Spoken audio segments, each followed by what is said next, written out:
हीना के पास सब कुछ था। आलीशान बंगला, नौकर चाकर, ढेर सारी संपत्ति और एक बड़े कंपनी की मालकिन। उसके पास नाम तथा काम दोनों था। जिस मिट्टी को हाथ लगाती सोना बन जाता। बस कमी थी तो एक साथी की। अकेलापन उसे अच्छा नहीं लगता था। अपने माँ बाप की इकलौती संतान होने के बावजूद हीना को वसीयत में ज़्यादा संपत्ति नहीं मिली थी। लेकिन इंजीनियरिंग की पढ़ाई करके वह कब नौकरी करते करते एक बड़ी कंपनी की मालकिन बन गई, पता ही नहीं चला। उसके कुशल हाथ और प्रबल बुद्धि उसे ऊंचाई की ओर लेते जा रहे थे। लेकिन शारीरिक सुंदरता से भगवान ने वंचित रखा था। जीवन के 40 वर्ष पार कर चुकी हीना दूसरी स्त्रियों से नफरत करती थी, क्योंकि भगवान ने उसे कोमलता देना भूल गए।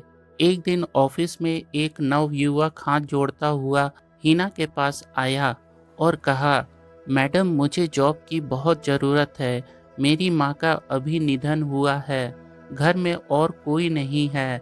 उस युवक की बात हीना को सत्य लगी और वह उसे जॉब पर रख लेती है।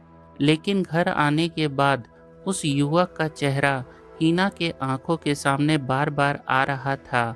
अगले दिन हीना ने उसको बुलाकर उसका नाम पूछा तो पता चला उसका नाम मुकेश है। उसकी उम्र 35 वर्ष थी, परंतु मुकेश हीना की नज़रों से ओझल नहीं हो रहा था। कुछ समय बाद हीना ने अपनी उम्र से छोटे मुकेश के सामने विवाह का प्रस्ताव रख दिया।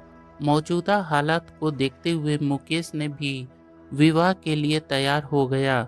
हीना को ऐसा लगा जैसे सूखे जीवन में बहार आ गई हो।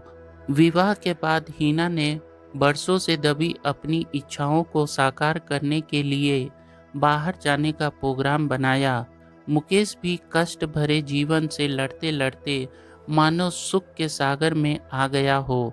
इधर हीना ने भी अपने रूप को दूसरी स्त्रियों की भांति सजना शुरू कर दिया। 6 महीने कब गुजर गए पता ही नहीं चला। एक दिन मुकेश अपनी बालकनी में बैठा तो उसकी नज़र सामने एक लड़की पर गई जो धूप में बैठकर अपने बालों को सुखा रही थी। उसकी सुंदरता और युवा अवस्था को देखकर मुकेश बेचैन हो गया।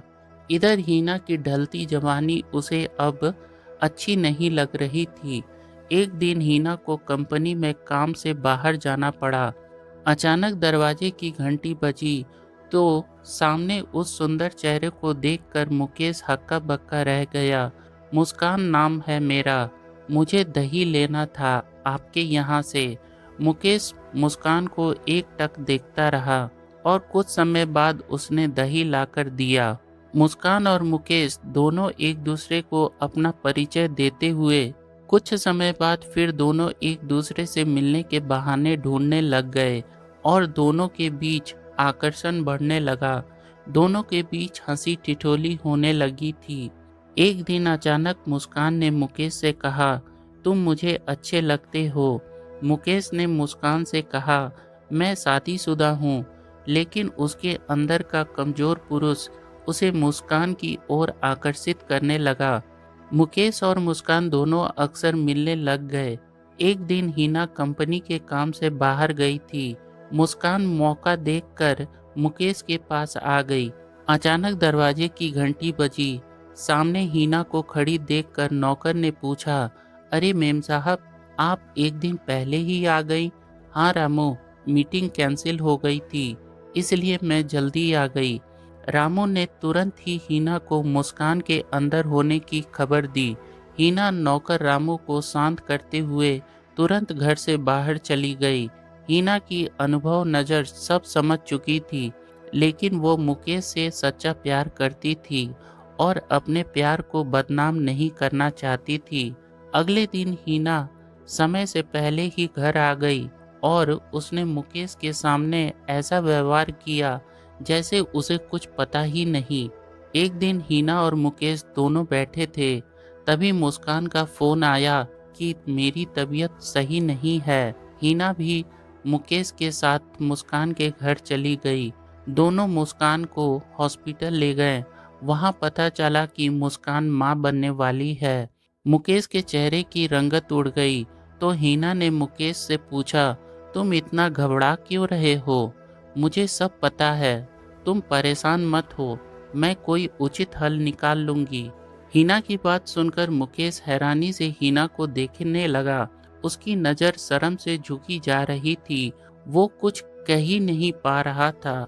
सोच रहा था हिना को कैसे पता चला। हिना उसकी मन की स्थिति को समझ गई।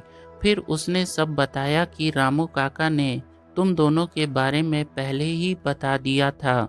यह सुनकर मुकेश आश्चर्य से देखने लगा कि सब कुछ जानने के बावजूद हिना ने कितने संयम से काम लिया।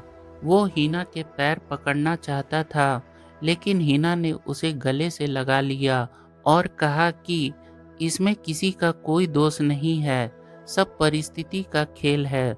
फिर मुस्कान को बुलाकर हिना ने दोनों से कहा कि मेरी तुम दोनों से एक गुजारिश है कि तुम इस बच्चे को जन्म दो और उसे मुझे दे दो। अपने प्यार की निशानी मानकर मैं माँ बनने का सुख भी महसूस कर लूँगी और जीव हत्या भी नहीं होगी। मुस्कान ने कहा, लेकिन लोग क्या कहेंगे? हिना ने कहा, तुम दोनों विवाह कर लेना। मुकेश बोला, कैसी बात कर रही हो हिना? मैं ठीक कह रही हूँ मुकेश, तुम दोनों अपनी दुनिया बसाओ, बस मुझे एक जीने की वजह दे दो ताकि मुझे भी माँ बनने का सुख मिल जाए। और इतना कहते हुए हिना रोने लगी। मुस्कान और मुकेश ने हिना को गले से लगा लिया। हिना के त्याग से दोनों के आंखों से आंसू बहने लगे। आशा करता हूँ आपको यह स्टोरी पसंद आई होगी। स्टोरी पसंद आए तो चैनल को प्लीज़ लाइक, शेयर और सब्सक्राइब जरूर करें। मिलते हैं अगले स्टोरी में, तब तक के लिए धन्यवाद।